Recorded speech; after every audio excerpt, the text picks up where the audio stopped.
Hi and welcome to Beyond the Racing Line, the Formula One podcast by fans, for fans. 2024 is upon us. The season isn't, but we are moving our way into Formula One land. And, well, Tristan and I are on holiday, so we thought it was best we get together and talk Formula One. And I, for one, am bloody pleased to be back into it. How are you, mate? Hey, welcome. Welcome, everyone. Merry Christmas, Happy New Year. All those that things. kind of stuff. Super late, as always. All those things. 22nd or whatever it is. Yeah. Today. But it's nice to be back. It is. It's nice to just start thinking about Formula One. Yeah. I said to you just a second ago, Yep. and I'm out of form here. I'm playing with mics as we get started. I said to you a second ago, my kids were doing some drawing, and so I thought, oh, here we go. I might start writing up some ideas for the podcast. Yeah. And yeah. It's I've been trying to keep active on the socials, but even for myself, I want to put something up, but then I'm racking my brain as to what to put up. It is quiet, isn't it? But it's nice to have a little bit. You've got a little bit of stuff. Yeah, and some fan engagement. I feel like our fans are on holidays too. yeah. Yeah. Yeah. Which is fine. It's understandable. What are we? We're 43 days out, I'm pretty sure, from any sort of running. Really? Yeah, that's all. Oh, I'm okay with that. Yeah, I'm okay with that too. I'm not sure I'm ready for it. You have to be ready I for it. would be very You'll ready be ready. for it right now. We could start tomorrow and you'll be ready. That's true. Yeah. Yeah. So no, round one is 38 days. 38. Yep. And 43 of any running, which Yep. would be testing. And so, yeah, we've got That's not right. got testing going on the 21st, which makes it a month. Yeah. There you go. I'll take that. I could be wrong with my days there. I'll take that. Anyway, what have you been doing to fill your F1 void? Well, both being teachers, we are on holidays. And so, holidays, I've explained to a few people recently, used to be a whole lot different before kids. Yeah. It used to be real Roger time. Yeah. You used to really be able to just focus on Roger. And now there's no Roger time whatsoever with kids around and not at school or... Yeah, so... No, it's... we've been renoing. So lots of work on the house and... Lots of paint. and new walls up and all sorts of things like that. Yep. And yeah, it's been good, but I feel like I need a bit more fun in the last week. A bit more fun? Yeah, I'm trying to lock in a few things. Few more rides on the mountain bike. And, yeah, but what about yourself? Yeah, lots of holidaying, lots of getting around. Little man's birthday was the other week too. Yes. So 3. Crazy. And it's like he woke up that morning and instantly just flicked a switch to a new person. Oh, really? Did you find that happen? No. He knew. No. He knew it was his birthday. That's what Tara said to me. She goes, I can't believe he's 3. I was like, yeah, I know. He woke up at 3:30 in the morning, up and out. It's like he knew. He knew it was, and oh, jeez. Anyway, so he's been hanging out with him and doing stuff. Yep. Yeah. Today was a good day, but then it was towards the end of the day. He won today. He won. Real crap attitude. Excellent. Real sort of teenager attitude at the moment. What have you been watching? What have I been watching? Eating, watching, listening eating. to? What have you been on? What have I been watching? Hooked on the NFL at the moment. Watched the Bills and Chiefs this morning. I actually watched that this morning. Did you love it? I had a huge amount of stuff to do. Josh Allen is an incredibly good quarterback. He's very unlucky. Josh Allen, is he the guy the for Bills? No, well, see, I only knew... The only reason I kept on watching is because I saw that it was the Chiefs and I've watched whatever the TV series is, quarterback. Yeah, Which has about got Patrick Mahomes. Yeah. And it makes this superstar look like a great guy. Yeah, he is. And so I was like, I've got to work down here. I'll put this on. I was going to put something else on, and it was really, really. Did they talk about his enjoyable. brother and his family and that, where he sort of in the documentary thing? Yes. Yeah, because that was a big story in America, where his brother was trying to get a bit of ride off his coattails, being famous, and then he banned them from games and doing anything. Oh no, I hadn't seen any of that. Oh, that's cool. But so and the rivalry with the Bills and the Chiefs is they switched to Tay-Tay up in the box. Oh yeah, she's hanging out with. She's a Kelsey fan. Yep. Big fan. But yeah, it's a good rivalry, and Josh Allen has lost all three games in the playoffs against Mahomes. So I was watching a playoff, was I? Yeah, today was a playoff. Today was like how do I describe it? What's today? Today was like a final, a semi-final. Yeah, right. And next week is the prelim final. And so they play how many in a playoff? Just extended your knowledge. No. We had wild card weekend last weekend, which was it works in divisions. Your AFC and your NFC divisions, which is generally like location. Yeah, locations. Yep. And then Yep. you had like East. East versus West, let's say, for conversation's sake. And then you had 4 wild card teams, which was like, 2, 3, 4, 5 or something like that. And they played each other for a spot. First spot in the division goes through, gets a week off, which is Baltimore. Yep. And then the other one was who got through? I can't think in the AFC. I don't follow the AFC. Anyway, so we did that. So for wild card weekend, last weekend, and then we had this weekend, which was the Nationals. Right. And then next week is divisionals. And then you go to Super Bowl, which is in Miami. So it's like elimination. So it feels like it's like elimination, qualifying, Sure, you don't do prelim, grand nationals final. and then divisionals. No, it's the other way around. I think. No, yeah, it is division. Sorry, division. I think nationals. I was Sorry, watching I've said that the division wrong way. today, was I? Yeah. No, yeah. Next week's nationals. So. Yeah. Anyway, it's exciting. I feel like I need some sort of war graphic Yes, to see how yes, you this all do. works. I do to watch that, but it's long, isn't it? Like, it's 4 hours. Yeah, there's too many ads. Oh yeah. Question to American listeners. Yep. If you're watching American football in America, Yep.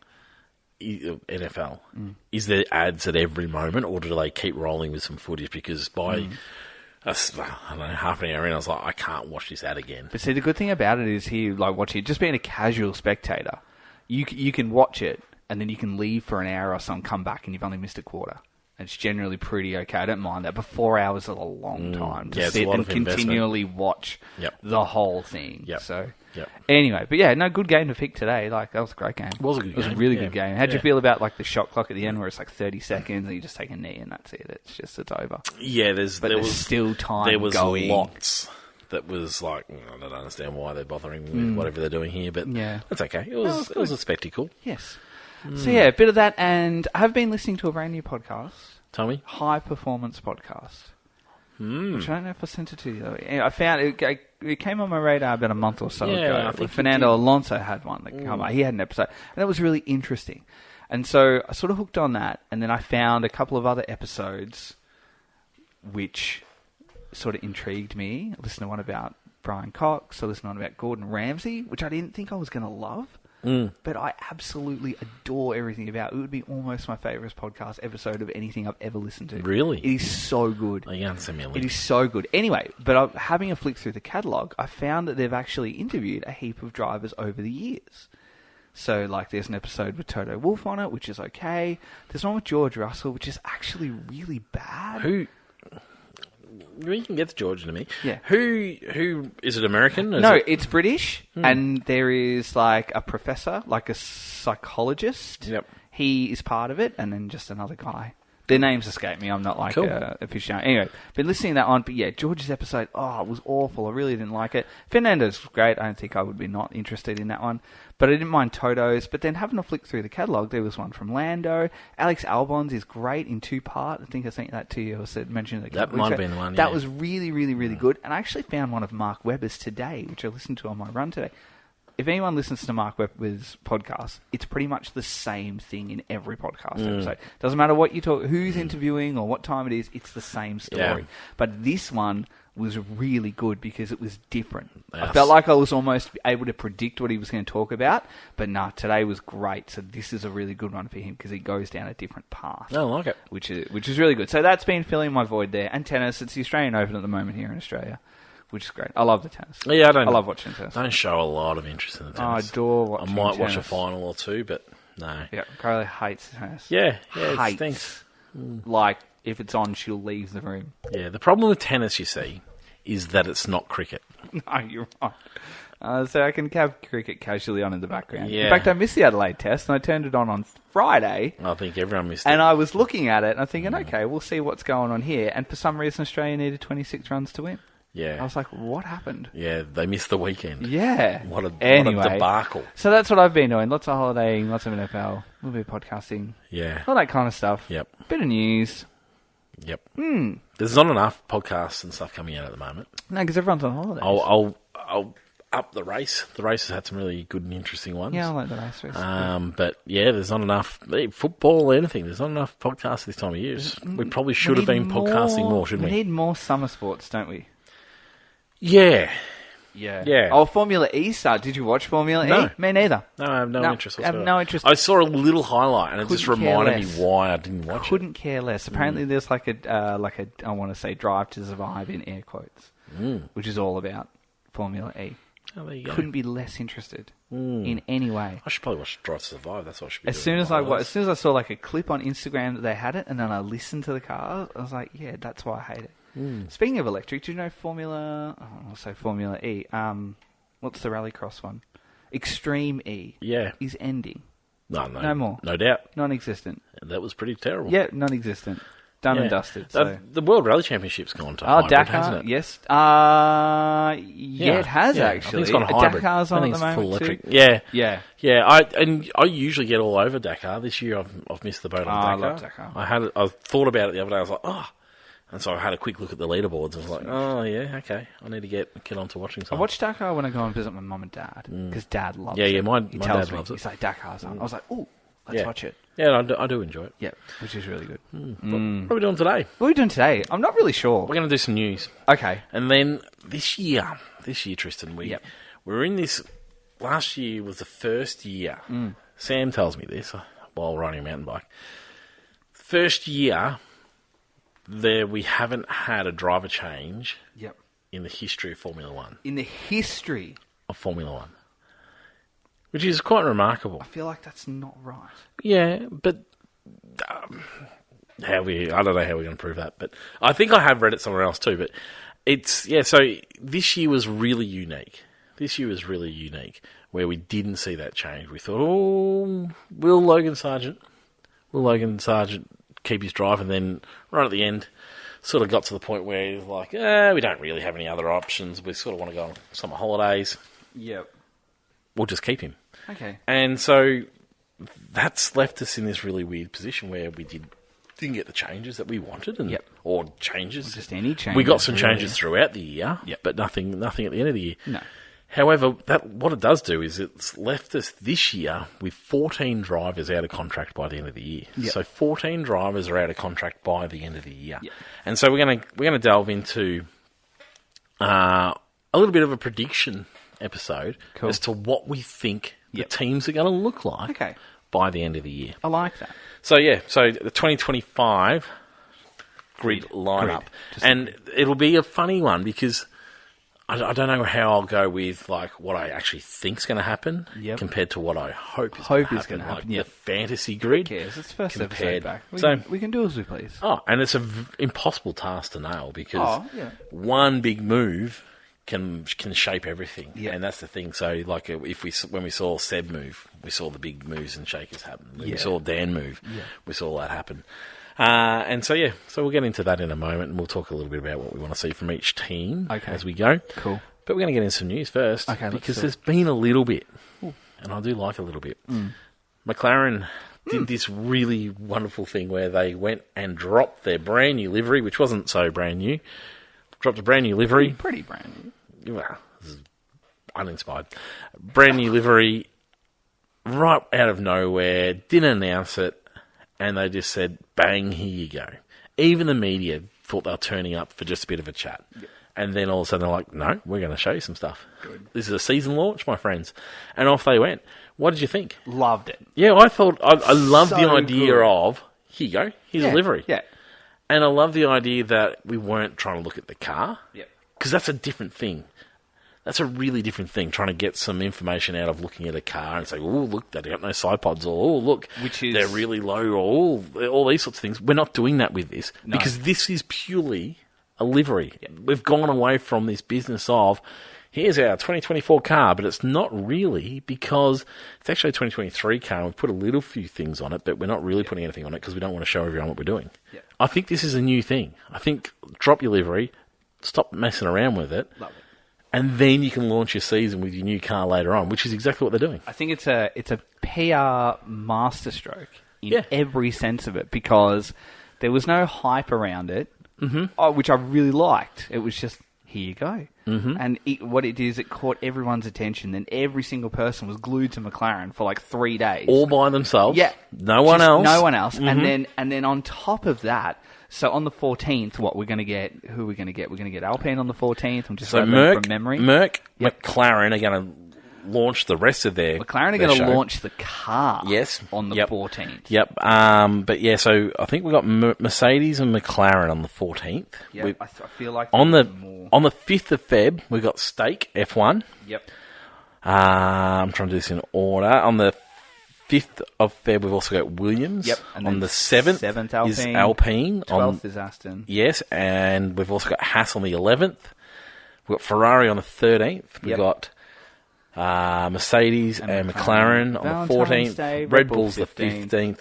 And then the one that we don't know is AlphaTauri, who is not AlphaTauri, which is Visa Cash App Racing Bulls. What a name. Shocking. Rolls off the tongue beautifully. But anyway, they're a non-existent one. No. And sometimes they will launch their car at the track, but surely if they've got this whole new rebrand, we're going to see them at some stage. We'll need to wait. It'll be a big thing. There'll be something I there. think they'll be last. See, Haas are traditionally last. Yep. You don't really hear any... They do what McLaren do. They just sort of go, oh, here you go, here's a 3D render. So I think McLaren have played this beautifully because while on the 14th, so the 13th we're going to be looking at Ferrari, on the 14th we're going to be waiting for the Mercedes.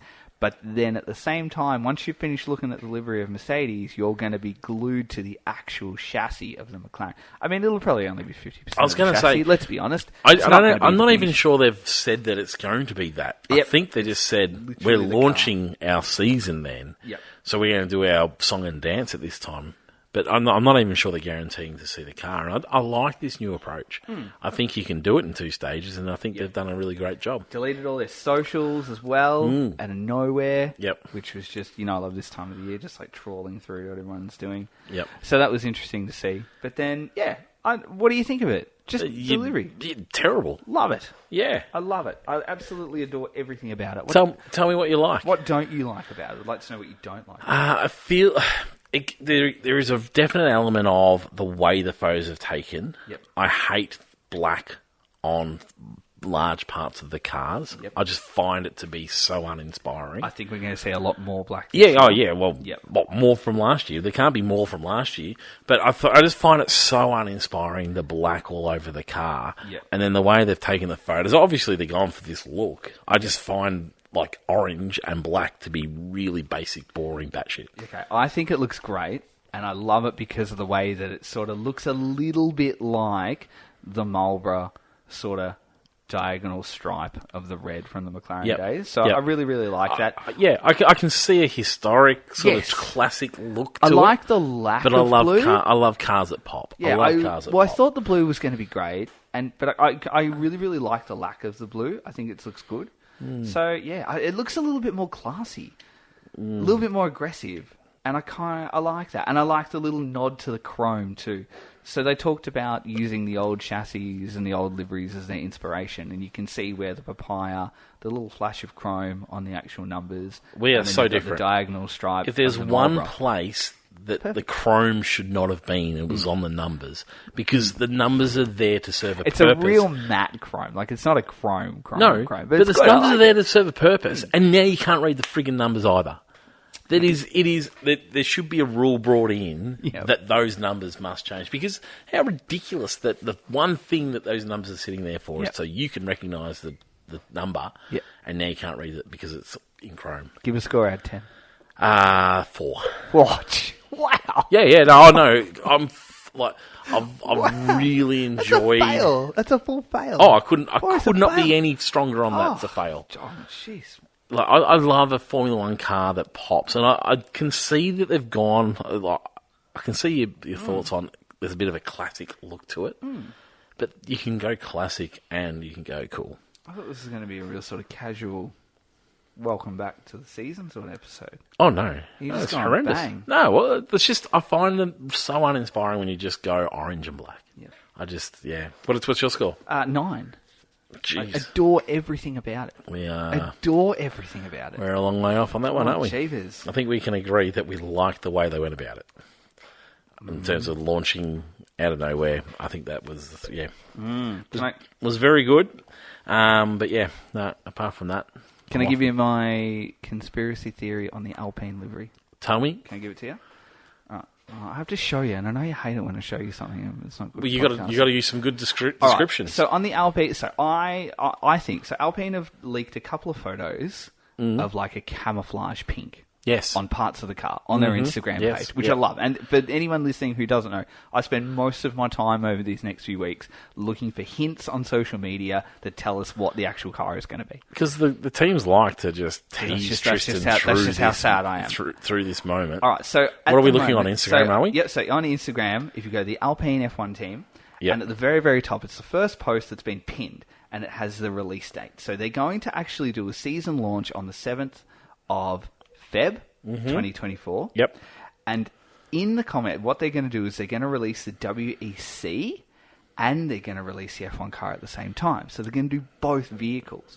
But down the bottom underneath, if you have a look, Alpine have actually put a little comment. It's a reply comment to the endurance team saying they're counting down the days. But in the comments, they've got a pink love heart and they've got a blue love heart.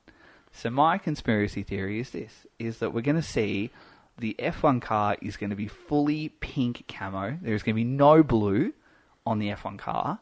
And I think the WEC car is going to be fully blue camouflage. And we're not going to see the actual livery. So we're going to get two fully camoed Alpines, F1 pink, WEC blue. Do you think that they'll do Based on the order of those emojis in that reply. Do you think they'll do the whole it's pink for the first 3 races and then change back to the blue? I hope not. So does my daughter. She loves it when they go pink. Yeah, I hope not, but I feel like that's what we're going to do. So I don't think we're going to get an actual race livery from Alpine. I think we'll get that at the shakedown in testing, but it'll be fully camo. Like it's going to be like a camo livery, a testing, like a camo bull, a Red Bull. There is the picture of the camo. Yeah, and that's what I'm saying. But I think it's going to be fully pink. There's going to be no blue on it. It's going to be fully pink camo livery. The small amount of camo that they've shown in one of the pictures looks okay. Has to be the whole... Yeah. I could see it as like a way they're going to do it. It'd be really extreme. So. Life's too boring to blend in is their caption with that one. Yeah, and I think that's what we're going to... And it could very well be the car for the year. Like, we could have a camouflage livery for the year. Ooh. I don't know. Anyway, to be seen, but I think that's what we're going to do. So I just expect all pink. I wouldn't be surprised if they go with the whole pink for a couple of races and then go back. Oh yeah, we did the first 2 last year. Last year. I think it was still blue, wasn't it? I think Australia? It was, no. Huh. It was pink. I'm pretty sure. No, you could be right. I forget. That's a long time ago. No, I can't remember. And we were there. Yeah. All right. Anyway. Okay. I like it. I like hearing your little conspiracy theories about what you think's coming keeps through. Me up at night. Mercedes. Now, Mercedes, and we talk about this all the time about teams, whether they want to get really far ahead of themselves or not so far ahead of themselves. But Mercedes are very confident that they've got this rear end sorted, which tells me a couple of things. Like I feel like, so they bloody should, because they've been such a long way behind. Yep. But Mercedes have been so sure about a few things a long way through, and the rear end was the big problem with this car. Yep. And if they can get this sorted, I think there is a confidence that they can bring a car to match. And so I'll be really interested to see in testing. I think we'll be able to see in testing pretty quickly if this is the case. Are they happy with where they're at?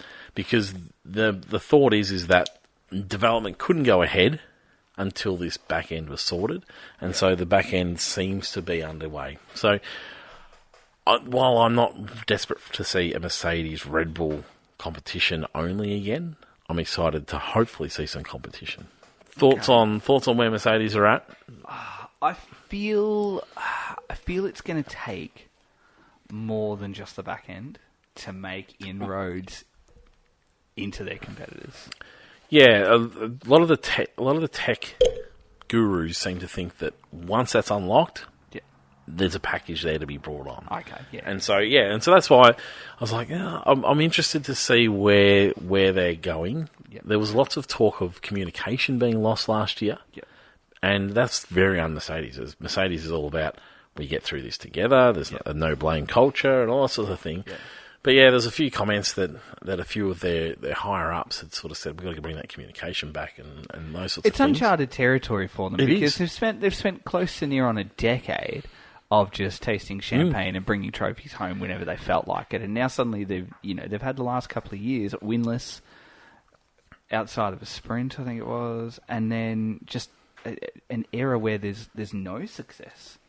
So they don't know how to deal with. Or I think they're still learning and grasping the concept of not being successful. While they came second in the championship last year, one of the most, and not to put a knock on it, but one of the most undeserving. I was about to, you took the words out of my mouth. Of the sport. For me, they seem like the fourth best team, if not fifth. Seem like on their day, Ferrari and McLaren were the better teams. Even Aston. The fact that even Aston, but the fact that Mercedes were able to be best of the rest-ish, more consistently than both those other teams. And it was really because the others tripped themselves over. McLaren started poorly, Ferrari just did what Ferrari do, and Aston fell off at the end of the season. So you're right, consistency was the key. It'll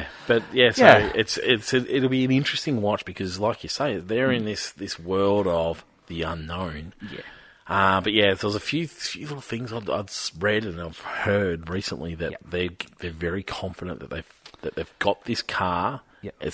While it's not a brand new car, it feels like a brand new car because they've fixed these bugs. I feel like Mercedes as an organisation is more going to be a focus on 2025 and the new regs that are going to come through when they arrive. Whereas they'll look at next year and they'll go, okay, we'll do bits and pieces and we'll get it right, but our main target is... Well, there's not necessarily going to be a 2025 new regs. Well, 26. Sorry, 26. Yeah. So look at those and just potter along and try and be as successful as you can with the next 2 years with the aim of returning back to that almost decade-long dominance from the new regs onwards. Absolutely. Whereas that's the reset.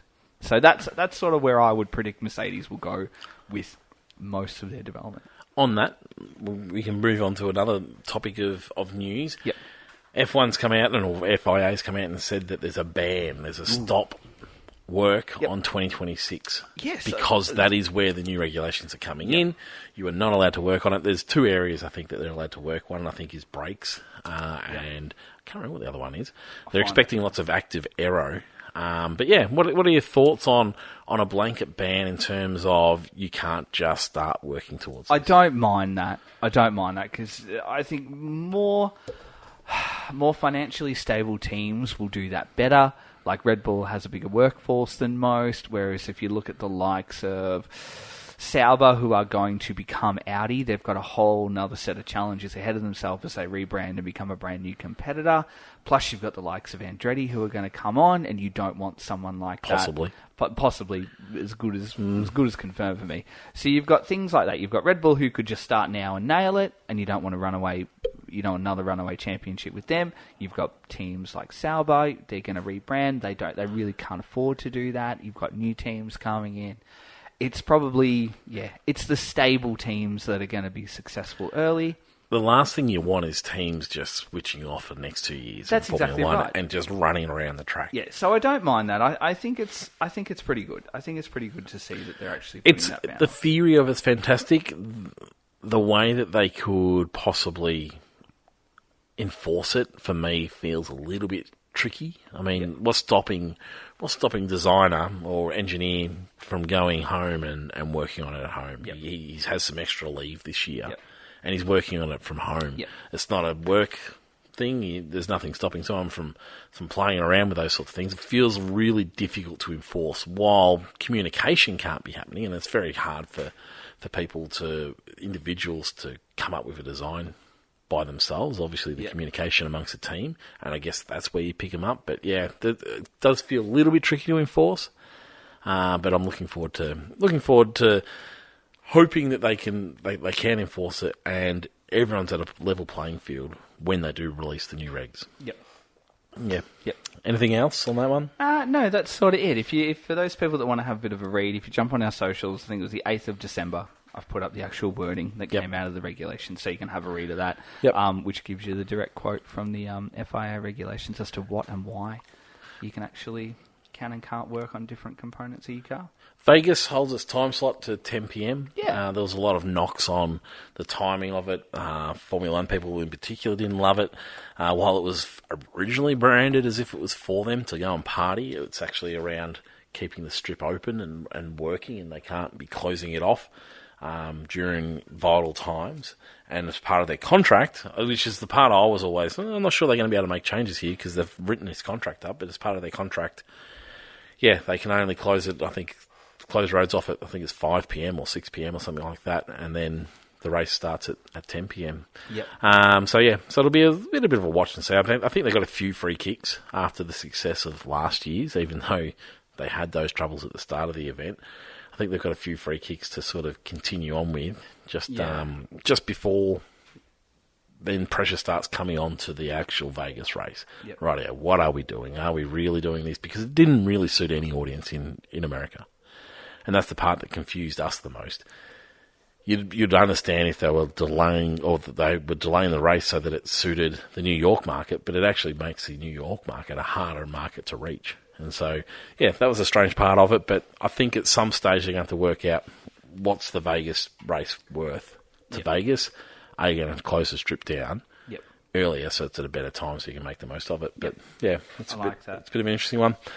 And finally, and probably the big news of the off-season is Gunther Steiner has left Haas F1.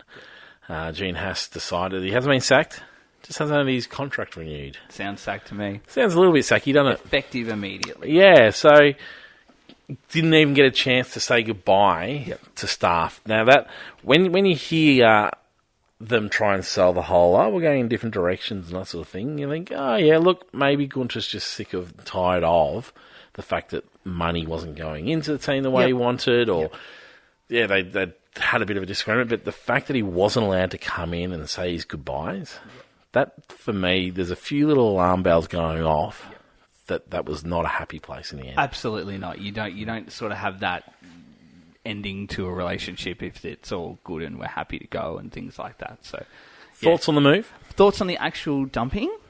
Komatsu is in. Ayao? Yep. Sorry, I got that wrong. Komatsu. Yep. We'll take over. Yep. Who was already been at the team, so he knows the team. Bit of an engineering and sort of technical background as well. In terms of the split, I actually really like it. Really like it. This is interesting. This is new ground. I'm not a huge Gunther fan, but I think social media and general fans were pretty split across the week that this occurred.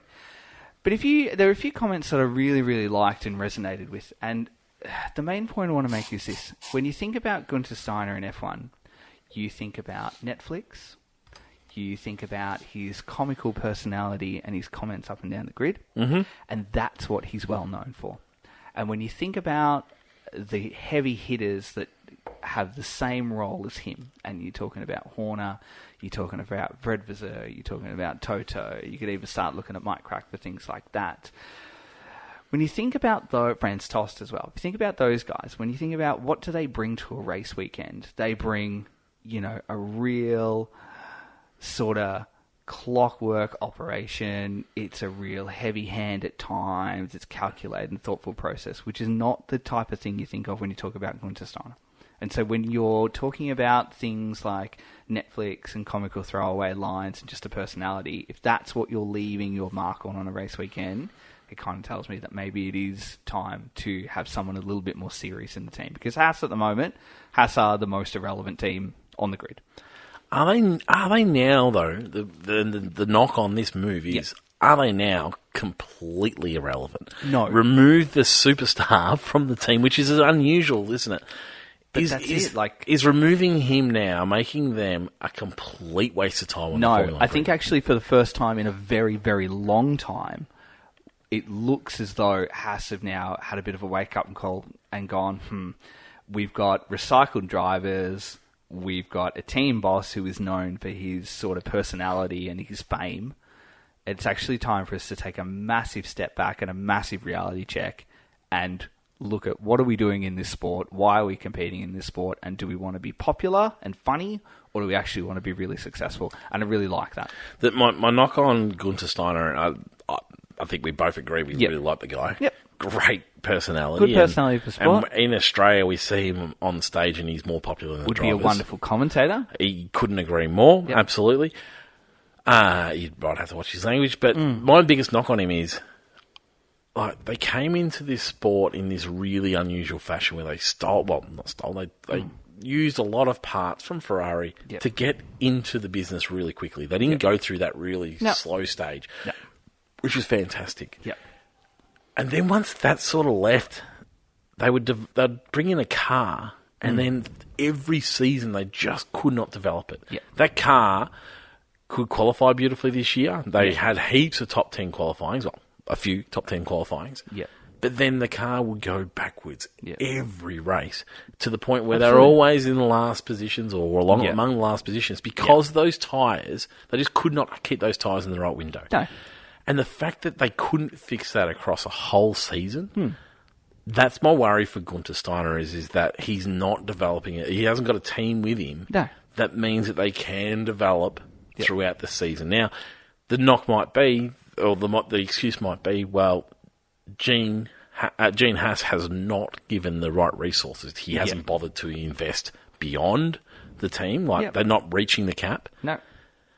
And for me, bringing the cap was really important because I thought, well, you know what? Now teams can all reach the cap. They're not reaching the cap, but there's also ways around the cap to spend more money on infrastructure. Yeah. You're allowed to build around the cap as long as you can prove it's for things like infrastructure. And he hasn't done any of that. No. And so it's been a really limited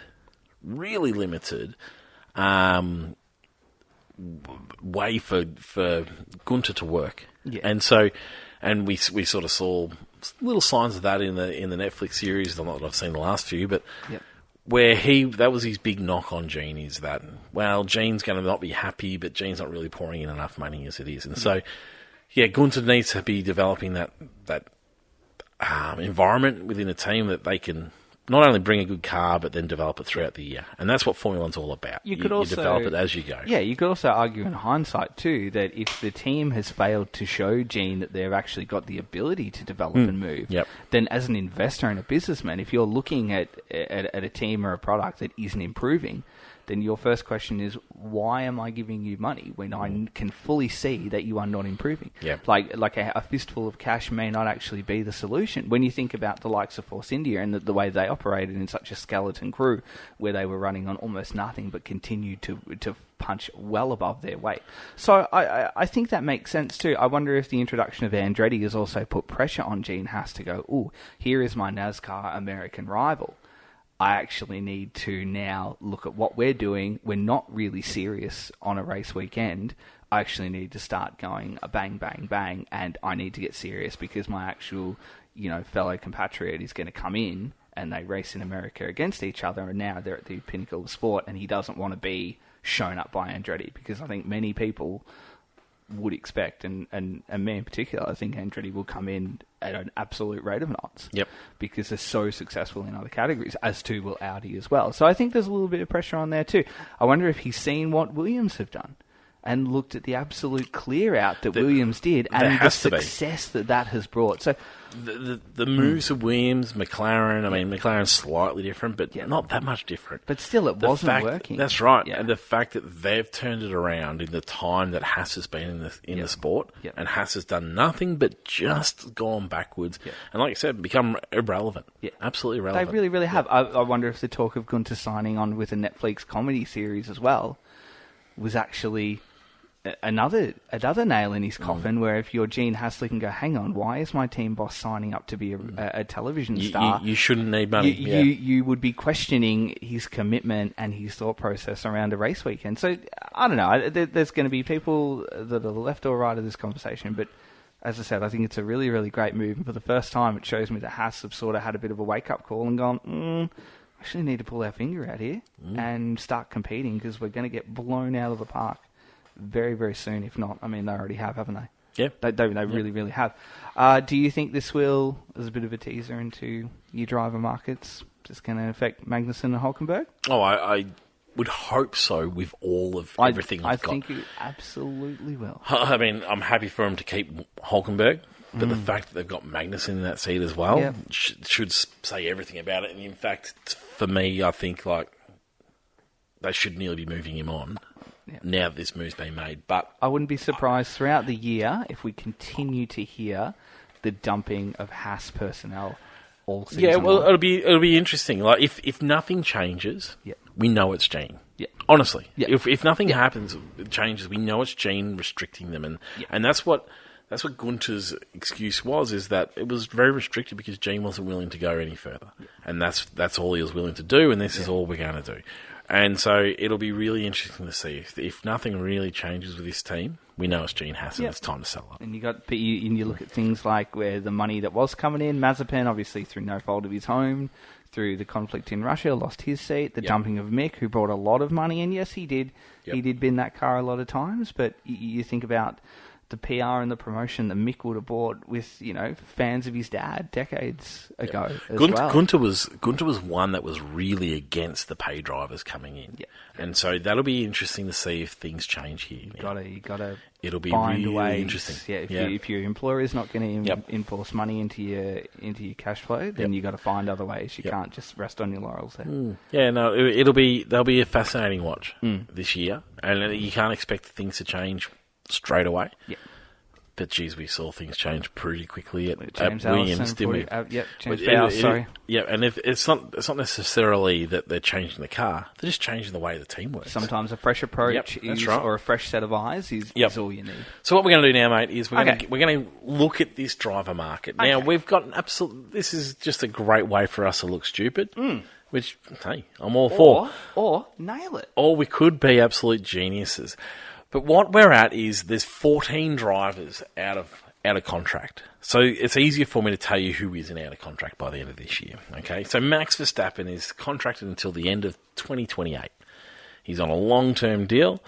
2028 is the end of his contract. I believe a Concord agreement, you can't actually contract across a Concord agreement, but I think it's an in-principle contract, that one. So... yeah, Perez is... oh, sorry, no, we weren't going to go through the ones. Lewis and George are both contracted until the end of 2025. Okay, so we've got Lewis and George locked in. We've got Lando Norris until 2025. Yep. We've got Oscar Piastri till 2026. Yep. We've got Lance Stroll in an unknown contract, which means he doesn't have a contract. He just drives because it's his car. And Bottas is contracted until 2025. I actually had to go back and double-check that one. I was like, oh, really? There you go. And I remember then that he got that contract that he'd always wanted, wasn't it? He always wanted a longer-term contract, so he wasn't going year to year. Other than those 6 drivers, everyone else is out of contract. Love it. By the end of the year. Okay. All right, so what we're going to do, this is the way it's going to work. We're going to start with Red Bull. Okay. And we're going to work our way through, and we're going to put together a list, and it's going to be very challenging for us to keep realistic and to go to a dream lineup. Okay. You can add in who you'd love to see in there, but it's just not going to happen. Yep. But anyway, who's going to be in Red Bull in 2025? Who is, or is it going to be a dream lineup? No. Who is? We're doing actually predictions. Gonna... Yeah, right. Max, I think, is a lock for both of us. Surely. Well, he's contracted to 2028. So yes, he is. So Max is a lock. I mean, let's not get carried away with contracts because they're not necessarily worth their weight in anything, are they? But no. But I think we can both lock in Max. Who's alongside Max next year? Because currently we've seen a year where Perez has been under immense pressure. Yep. He gets his fresh start this year, but if things don't go well, I think we can expect to see him move even during this year. Yep. But whoever comes in doesn't necessarily keep that seat, do they? No, not necessarily. Who's in beside him? Who is in beside him for 2024, sorry? Or 2025? 2025. 2025. Who's in beside him? The end of this year. This is when all these contracts finish. I'm going with Dan. I'll set it up. I feel like this whole process has been designed around bringing Dan back in. Yep. I can't see Perez keeping the seat. Even if Perez has a good year, I can't see him having a good enough year that's going to warrant him keeping the seat. I think Dan having a full year with AlphaTauri and fitting AlphaTauri, and that, by all reports, they're loving having Dan there because they're getting some real feedback, which is one of the things that AlphaTauri has said since getting him in. They knew that they weren't trusting of their drivers' feedback, and everything they're working on with Dan's been coming through really nicely, and so that's where that late development's come in, with Dan working with that team. And so I think while they love him there, I think they're going to want him in that team. He's an easy one. He markets the team really beautifully. He's an easy teammate to have. They know him. They love him. Yep. So I'm going with an easy call on Dan. Who's beside Max for you? I'm going to say Sergio's going to stay. Really? Okay. Yep. All right. Any thoughts? Any extra comments around that? No. Okay. No. All right. So no. It's just. Is he going to have a good year then? Yeah, I think he'll have an okay year. Yep. An okay year is going to keep him in there. I would predict it'll be a 1-2 again. Okay. Yep. All right. Okay. All right. Let's go to Mercedes. They're fairly easy. They're fairly easy because it's going to be George and Lewis because they're both contracted until 2025. Yep. So yes, I'll stay there. Yep. Okay. Yep. Then let's go to Ferrari. Ferrari for me will stay unchanged as well. What are your thoughts on So Charles is rumoured to have signed on till 2029. Yep. That's the rumour. It hasn't been announced, but I would expect that is actually 100% true. Yep. And I think Carlos will get probably a 1 or a 2 year extension. But I think Carlos will ask for a 1. I don't think... I think Carlos will ask for a 1, because of the availability of Mercedes in 2025. I think that's the availability. Because George and Lewis are going to be out of contract at the end of 2025. Oh, right. So I think, I think Carlos will ask for just the 1 to 2, knowing that there is a possibility that those two. Okay. I don't mind that theory. Yeah. Yeah. I mean, for me, I think something terrible would have to happen with Sainz. Yeah. Next year, for him not to get. No, same. The drive. I can't see that changing. I feel like as much was on Ferrari as it was with the drivers this year, and I think probably Sainz, while a little bit less consistent, probably. His brighter moments were brighter than Charles's last year. So. I think so too, and I still rate Charles as an incredibly high end. I do too. I think he's a world champion in waiting. Absolutely. Yep. It's just that we're waiting. Yep. Yeah. So no, I think so. I mean, for me, if there was to be a move, I think the only reason it would be is because their driving styles are quite different. Yeah. So Sainz and Leclerc's driving styles are quite different, and so it doesn't help the team move forward. No. But it would be really stiff. And if I was to place another driver in there, I think Alex Albon might be the man for that. So I don't mind that. McLaren is fairly straightforward. McLaren is fairly straightforward. Is it? However, it might not be straightforward. Tell me more. I'm just gonna stick with what we've got at the moment because I see 2025 as more compelling than anything else. But I think Lando and Oscar stay. However, the mover there could very well be Lando. Yep. That if the likes of Red Bull or Mercedes come knocking and say, hey. Couldn't agree more. Just because Red Bull have already had a crack at Lando many, many years ago and didn't get him. And he said, no, I'm committing to McLaren here. But however, if McLaren don't quite take that next step, and what I mean by next step for McLaren is to finish minimum third. Around abouts where they are? Minimum third, It must actually lock away third, or to finish second. I don't think McLaren need to win. I don't think they're quite ready to win just yet. However, I won't be surprised if they do.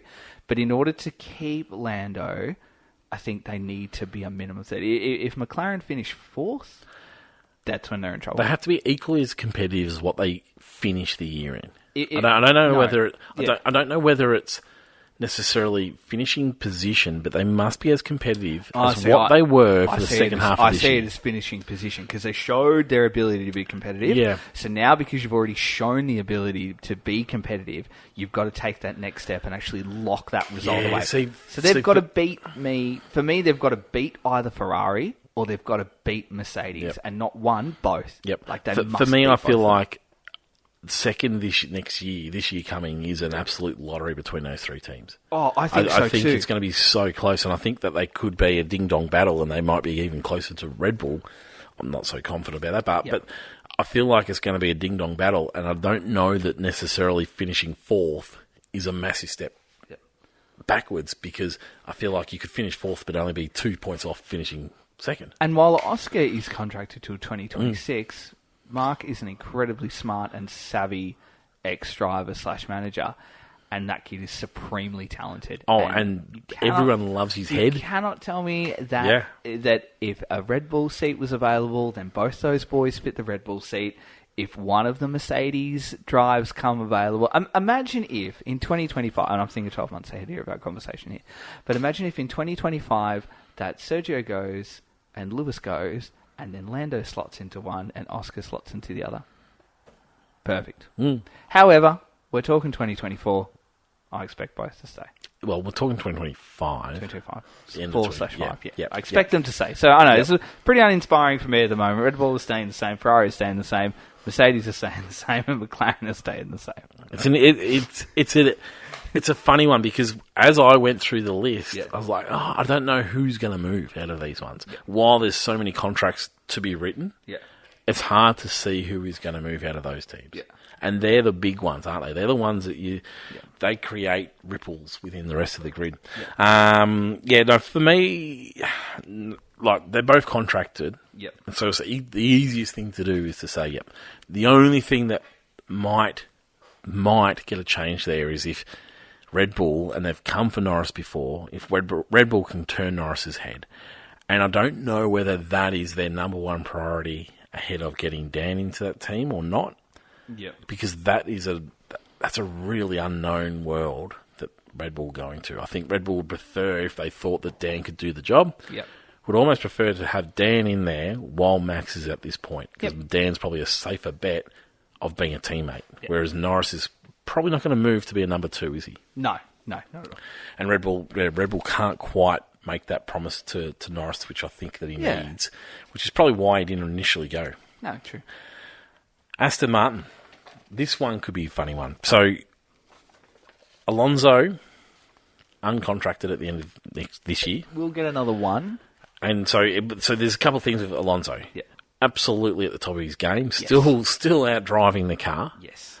Even when it wasn't working, other than Mexico, he probably outdrove this car. Yep. Brazil it might have been. Yep. Outdrove this car unbelievably. Yep.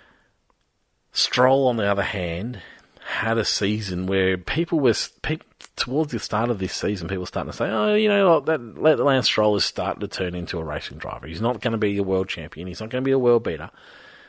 But he's turning into a bit of a racing man. Not contracted. Interest is the question after the year that he had, because then he went and had the year that he had, got absolutely passed by Alonso, which we all predicted. Yep. Looked fairly disinterested at different times, looked really frustrated at different times, pushing engineers and all sorts of things like that. Yep. Is Stroll going to be in that seat in 2025? If Stroll can be competitive against Fernando, and if he can bring home a couple of podiums and show that car can be driven by someone else, because right now that car can only be driven by Fernando.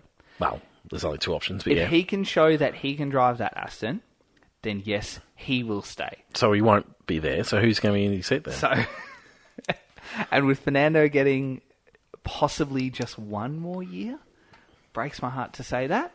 Oh, I just think he, mate.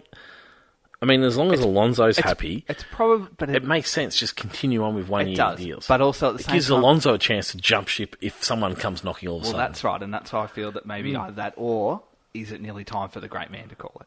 No, next year. I don't know. It could very well be. You do hear that your abilities sometimes, in terms of cricket, they reckon opening batsmen just lose their touch just because of age, out of nowhere.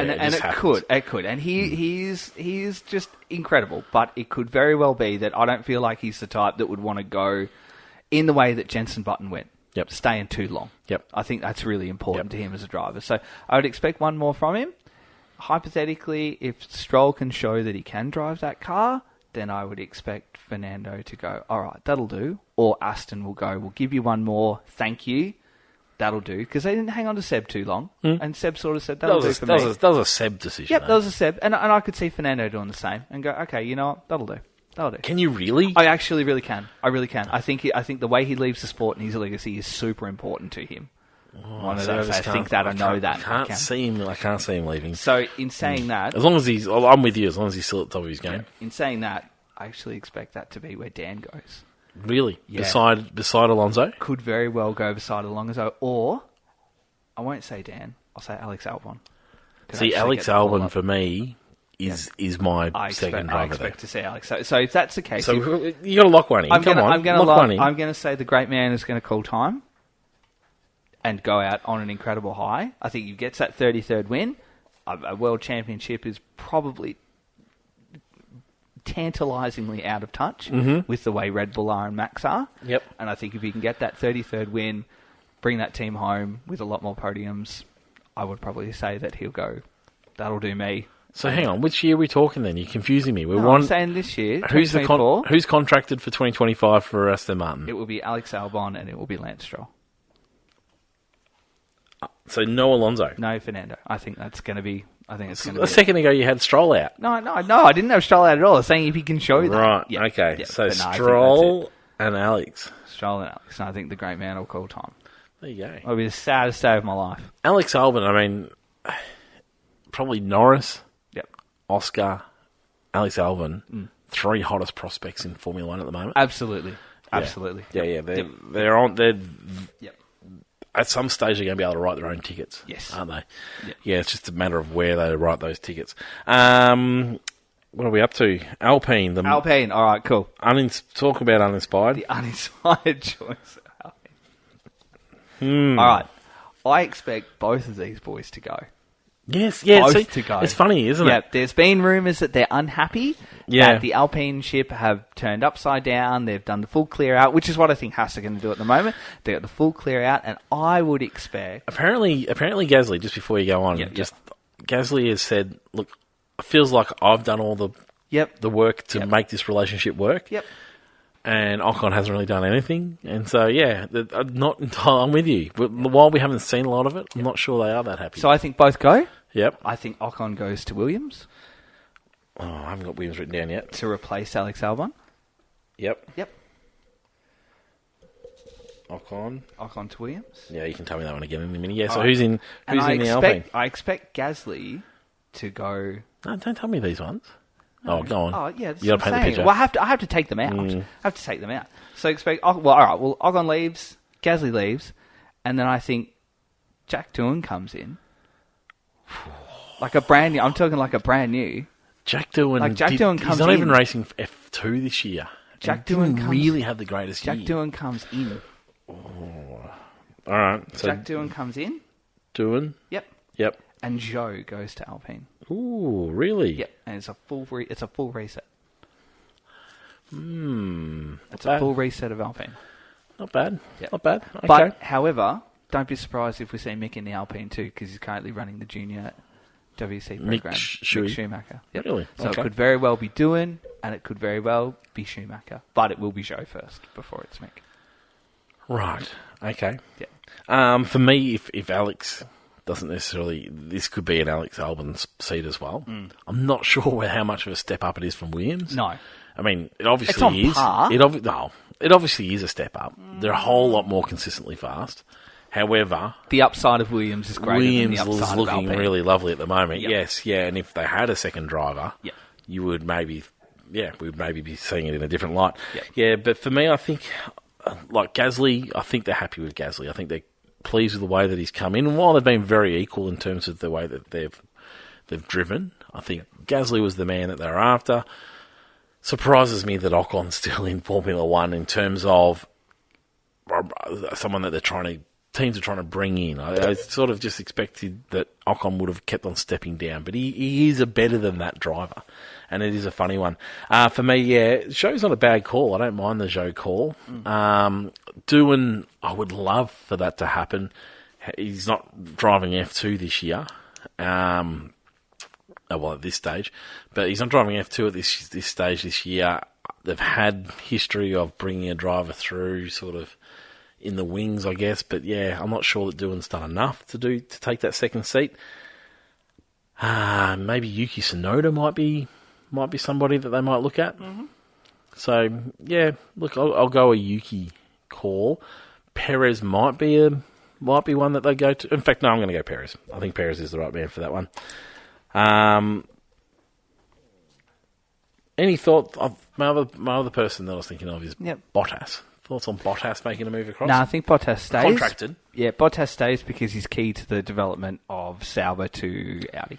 Okay. Yep. All right. Let's go to Williams then. All right, let's go to Williams. Oh, hang on. No, who was next in the lineup? Tauri, Williams. Oh, Stake F1. Okay. We'll go to Stake. All right, stay. Sauber. Sorry, Stake F1. Sauber. Yeah. Sauber. Is this year the year of the worst names getting around? Um, Stake F1 the worst name until we've heard No. rumours of what the next one's going to be? no, not at all. It's among them. No. It's not a great name. No. Just a real early, like, dud of the Oh, day. yeah. Just anyone complaining about Stake being a primary sponsor as a gambling corporation because they were on the car last year and there was no issue. And we've had alcohol and tobacco sponsorships our whole lives in Formula One. So why is it suddenly... that Not we've- anymore. No, but why have we suddenly got a conscious now that, don't gamble? Well, they're not They allowed. sponsored the car last year. Yeah, but they are taken off the car. It turns to kick, I think. Yeah. And the nations where they're not allowed to, so they're going to be But we kick do F1. that with McLaren with Velo, where Yes, they turn it yeah. to love. But they're going to turn to kick Still F1 Marlboro. at some countries. Mission Winnow. So for me, it's a. Don't suddenly grow a conscience overnight and be like, don't gamble. I don't know that it's overnight, but No, a lot of people grew a conscience right, overnight. I'm with And they you. were like, no, you can't have a gambling sponsorship. But we've had in disguise, incognito, cigarette, and alcohol. okay. We've got alcohol on the road. Stella, whatever Artois. it is, Artois, it's whatever on bloody Science's helmet. Oh, this is an interesting. But I didn't expect this I'm bugbear from you. It annoys me. It I'm thrown by annoys this me. bugbear. He was on the car all last year. Well, apart from the places. Velo is tobacco. Oh, right, yeah, it's sorry, like yeah, Mission I'm with you. Winnow Yeah, I'm is with you. tobacco. I'm Like, with you. it's all already there. Don't suddenly be like, oh my god, how can you gamble? But you're totally okay with everything else. Makes no sense to me. All right, so Sauber for me. Sauber will be Valtteri. Hang on. So the guy that is not wanting anyone to kick up a stink about the name refuses to use it. Yeah. You are a confusing beast. All right. So Valtteri stays. Bottas. I've already. Yep. I've moved. Yeah. Well, Zhou- he's contracted, so. Yep, and I've moved Zhou on, which is fine. Oh yeah, because you already moved him. Yes. Yep, I've already moved. This is where Dan goes. Oh, This is where Dan goes. And then as you that's a real retirement package. as you move from Sauber to Audi, you have got Valtteri and you've got Dan to bring that program on. And what a brilliant two pilots to have to do so. Yeah. Do you think Dan's going to want to see a 2-year project? Yeah, I do. I listened to a pretty recent podcast of what he said in a couple of episodes on some different things. And Very different comments, isn't it? yeah, Around a world championship and not winning one is actually he's come to terms with that, which I think is fine. So, But also, like, he was questioning hunger and stuff at the start of this year, last year, and that's all seems to be back. There seems to be no question marks about how hungry he is around Formula One anymore. For me, Bottas, Zhou is a bit of a funny one. I'm not sure that either driver deserves the drive, but maybe it's the team. I think I could see probably a rookie come into this team alongside Bottas. So I can't name the rookie for you just at the moment because it may wait. It might be a Porsche or it might be someone in a Ferrari suit somewhere. But it feels like money could pay the way for this seat. Particularly in the next 2 years. yeah, of course, good. Because 25... Well, sorry, it's only the 1 year, isn't it? Because 26 are coming in. So it feels like it could be a money seat for a year. Yep. They've sold the name as a ridiculous name for a Formula One team. I'm keen to see what the livery's going to be. Very keen to see what the livery's going to be. It's going to be fluoro green and black. Like, it has to be. It has to be all black. It'll be interesting, It'll be all black and 90% carbon, and it will That'll annoy me. be the most aggressive fluorescent green. See, if they can make it that pop, you have ever I'm seen. down with it. Oh, it will look. Yeah. I guarantee. If the McLaren is a 9, this will be a 10. Yeah, right. It will. It'll be the best looking car on the grid, and it will be out of this world green. Okay. Like, Yeah, right. stupid bright. Could be a knock-on seat is the other spot. Yeah. So, no.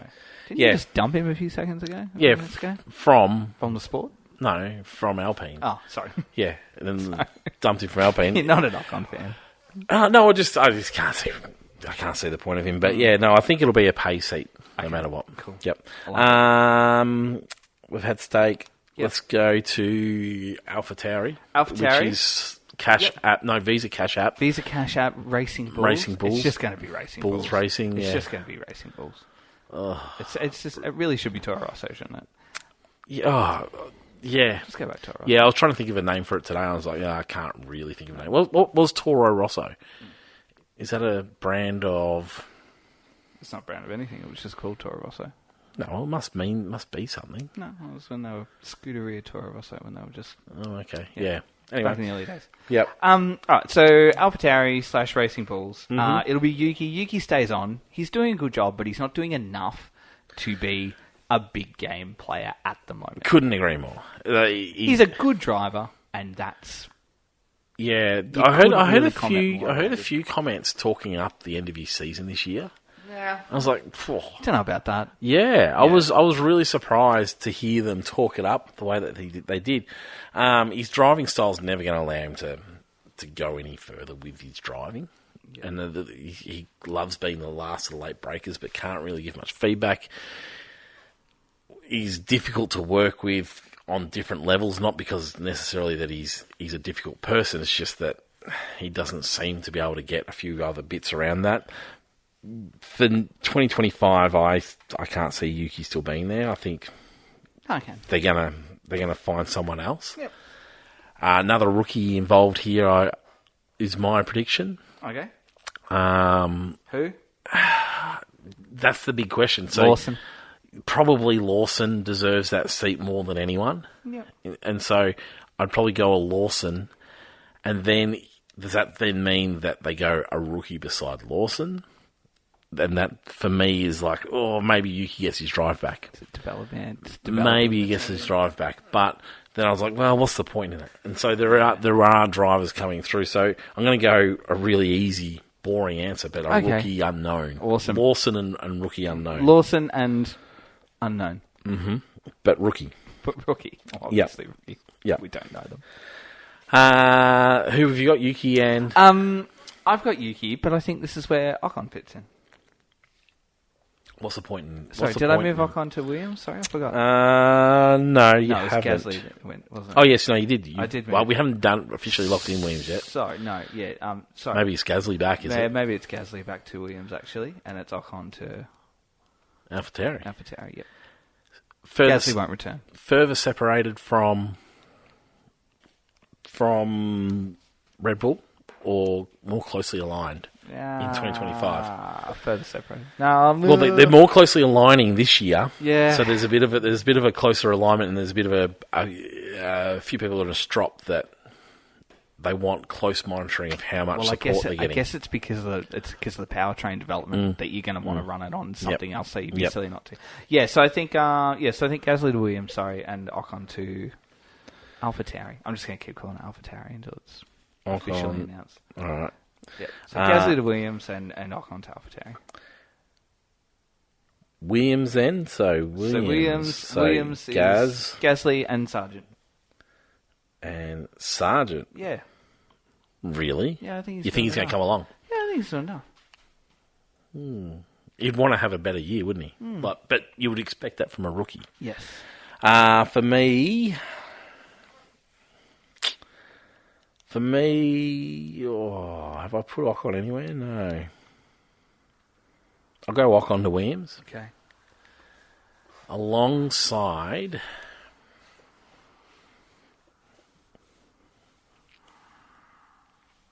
Schumacher. I'm trying to. There's no one else around the fringes of Formula One at the moment, is there? Other than rookies. Really? Yeah. Yeah. Yeah. All right. All right. Ocon and Shui. Yeah. And that leaves us the wonderful team. With Haas. Haas. Who's going to be in the Haas seat? Who's going to be in the Haas? All right. So both K-Mag and Hulkenberg are going to wander off into the sunset. Yep. Liam Lawson is going to go to Haas on loan. Yep. with the possibility of returning to AlphaTauri or going somewhere else. So it's going to be loaned out. Oh, okay. Yep, you're going to be loaned out, like Dan was with HRT Yeah, I'm with you. many years ago. Yep. Went to HRT, had a couple of Yep. races and that went in. So Liam Lawson's going to be loaned out, but Andretti are going to pay Haas as well. So this is where your pay drivers come into it, yeah? Andretti. This is where your pay drivers come into it. So AlphaTauri are going to loan out Lawson, and there's your pay driver. They'll give some money and say, here's some money. Let Liam Lawson race around in your cars for 12 months.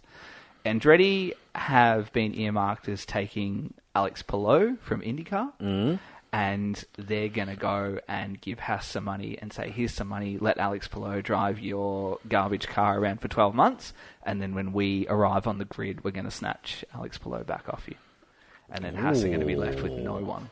Oh, So interesting. that's I like it. That's my theory there. Palou. So Palou in and Lawson in, both K-Mag and Hockenberg out, and that's where your pay drivers come in on the proviso that both of those boys will then have seats in 2025 elsewhere. See, I was thinking. Well, my biggest bugbear of Haas has always been that they haven't pushed the American market, and I was keen to hear which American driver that they thought they might be able to bring in. And so for me, I was going to let them have Sargent because that's a very Haas thing to do. Sargent's sort of really non-existent in terms of he hasn't really nailed Formula One, but he is the American side of things. And so for me, I was going to go Hulkenberg and Sargent.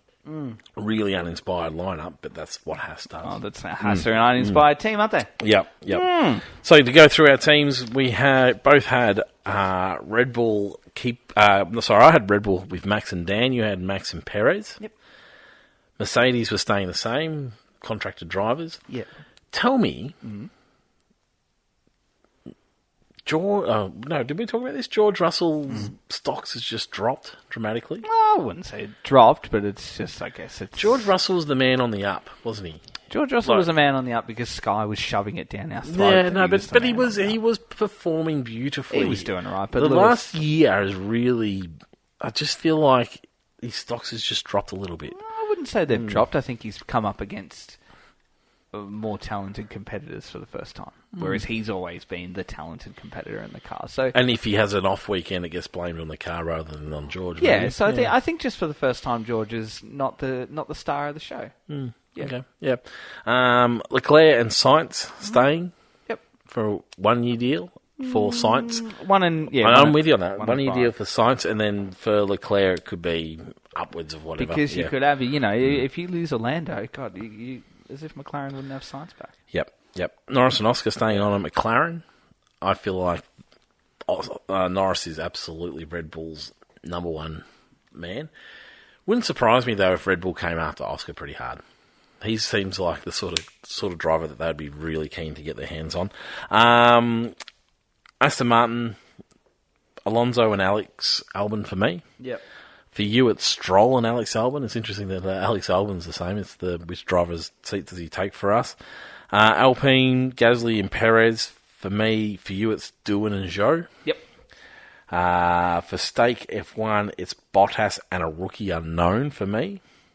For you, it's Bottas and Dan Ricciardo. AlphaTauri is Lawson and rookie unknown. Yep. For me. For you, it's Yuki and Ocon. Yep. Williams is Ocon and Schumacher. For myself, for you, it is Gasly and Sargent. And then Haas is it Alex Palou? Palou. And Lawson for yourself, and Hulk and Sargent for me. Very good. It's really interesting. I'm really, while I'm completely with you. I feel like all those top teams are locked in. Yeah.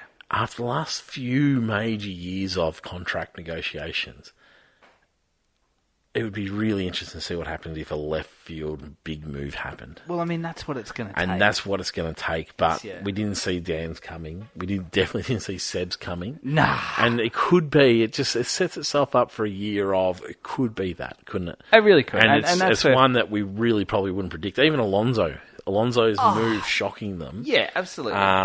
So no, it'll be one. I mean, yeah, it'll be certainly an interesting year to see unfold, and and who gets signed first, and how many seats get left open late, because that's when people start getting feeling nervous. Yeah, that's exactly right. What do you want to see from? What do you want to see from the? Which team do you want to see make the biggest improvements? Yeah, I really want to see Ferrari make the biggest improvement. I really do. Yeah, not even consistency. For me, it feels like there's a lot there. It's just they still can't quite get it out. Improvements made. Would you agree? Yeah, in areas. Yep. You know what? As much as I'm not a Ferrari fan, I really just want to see them win. Yeah, I think it's time. I think we're ready for it. Sport. I think the sport needs it, to be quite honest. They really do. So I think it's time. I think it's just to dive in and just for them to win and win a lot and win it at the end. And I think the sport's ready for it. I think we as fans are ready for it. And I think it's exactly what we need. So that's what I want to see. I don't want to see a slow or a small jump. I want to see that leap. I just want to see a continued convergence towards Red Bull. I'm very fearful it's not going to happen. Look, it's not going to happen. Like but that's what I want to see. Red Bull stopped developing this year's car. Yep. Because they could, and they went to next year's car, and so it feels like they've gotten out of this period of not being able to develop. So that's what I want to see. But I want to see all guns blazing, all out. Go for it. Yeah. Look, I tend to agree with you on that one. I think that would be magnificent to see. For me, I want to see the three teams below Red Bull just close the gap. Just close the gap. And ideally they will, but we'll have to wait and see how that all looks. What's on for your last week of holidays, my friend? Oh, nothing. Really? Yeah. Getting ready for school. Yep. Getting ready to go back to work. Okay. Yep. Keen to watch a movie. Keen to watch Oppenheimer. Said that to you. That's what Thursday is. Just setting aside 3 hours to watch Oppenheimer. What a life you live. And that's it. And that's it. I'm just... Magnificent. People will be fuming that we're still on holidays and they've been back at work for 3 weeks, but they could have. Everyone could have become a teacher. Could have chosen our career. That's right, exactly. The universities are still open. Yeah, but that's us for a few weeks anyway. Nice to be back. It is great. Hope everyone enjoyed their break. Hope everyone's keeping busy. If you want to chat to us, drop us a line on the socials. Yep, we're around. We've got a few plans. We're looking at having a few extra guests on. That was I think it was one of my goals last year actually. But we're going to try and have a few extra guests a bit more regularly. We'll be setting some things up. But you got any suggestions for us on the pod this year? Certainly throw us a line. Let us know. Let us know. Even if you just want to say hi. Even if you just want to jump in and send us a message and say hey. Fantastic. Just do it. Absolutely. This year too, we've got this unique situation where we've got 3 races that are in this really nice time frame for us. We've got Australia going into Japan, going into China, and so we're going to look at what we can do around that. So if you've got any ideas around how we might be able to engage in some decent time zones, let us know. Until then, we'll speak to you all again soon. Goodbye now.